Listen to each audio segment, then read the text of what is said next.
सामाजिक अभियान त प्रखर वक्त पुण्य गौतम यतिखेर हामीसँग संवादको लागि जोडिनु भएको छ। सर नमस्कार, स्वागत छ तपाईलाई। थ्यांक यू सो मच, धन्यवाद। चर्चित टिकटकर चाहिँ तुलसा अधिकारी यति बेला तपाईको चाहिँ अब बैंककमा रमाइलो गरिरहेको अवस्थामा इन्टरपोलको माध्यमबाट प्रहरीले पक्राउ गरेर नेपाल ल्याइसक्नु भएको अवस्था छ यति बेला। र जब पक्राउ पर्यो उहाँ चाहिँ एयरपोर्टमै एकदमै रुवाभासी गर्न थाल्नुभयो। अब यति बेला एउटा तपाईको उहाँको सनसनीपूर्ण बयान पनि आएको छ, त्यो विषयमा हामी एकछिनपछि चर्चा गरौँला। तपाई पनि टिकटकको दुनियाँमा एकदमै प्रख्यात हुनुहुन्छ, धेरै अहिले समय जस्तो तपाईको पनि टिकटकमा बितिरहेको हुन्छ। तुलसा अधिकारीलाई कसरी चिनिराख्नु भएको छ कुनै सर? तुलसा अधिकारी बहिनी 2 हप्ता अगाडि मसँग टिकटकमा लाइभमा जोडिएर गुनासो गर्दै हुनुहुन्थ्यो। दाइ मलाई त पानी मुनि गए पनि नछोड्ने भए, चिमोटिया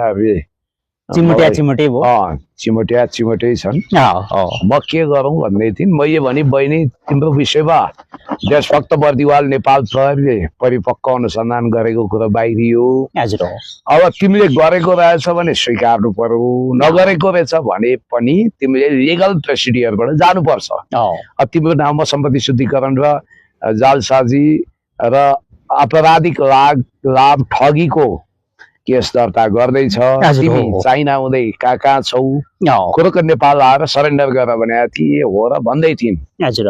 पछि उनले टिकटकतिर पनि भने रहेछन् उनलाई चाहिँ विदेशबाट नेपाल आउन आफ्नै टिकटबाट मन छैन रे, इन्टरपोलले रेड कर्नर नोटिस जारी गरिसकेको छ। म त नेपाल प्रहरीकै टिकटमा आउँछु भने जस्तो भने विधाताले त्यस्तै पुर्याइदियो र अन्ततगत हातमा हतकडी लगाएर उनी आइन्। एकदम म सुन्दै थिएँ। त्योभन्दा अगाडि उनले एउटा गीतमा टिकटक बनाउँदै थिइन् रे, it's a time to disco भन्नेमा। मैले एकजना टिकटकरले मलाई बताउँदै थिए। टिकटकमा फेरि अर्को सनसनी पनि छ।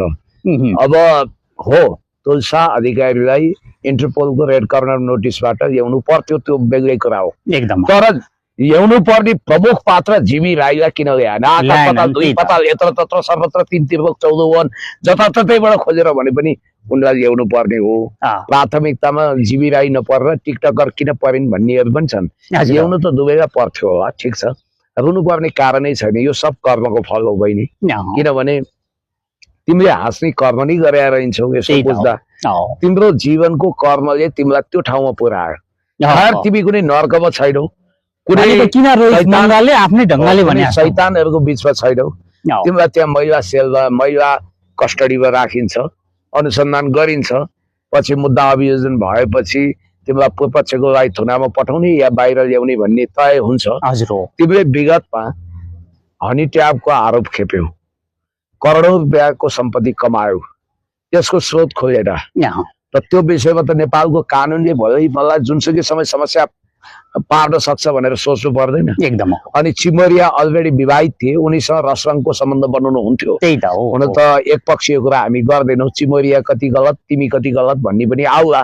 जोस दुधको दुध पानीको पानी छुट्याउने न्यायिक हिरासतमा तिमी छौ, कुनै नर्क खसेकी छैनौ।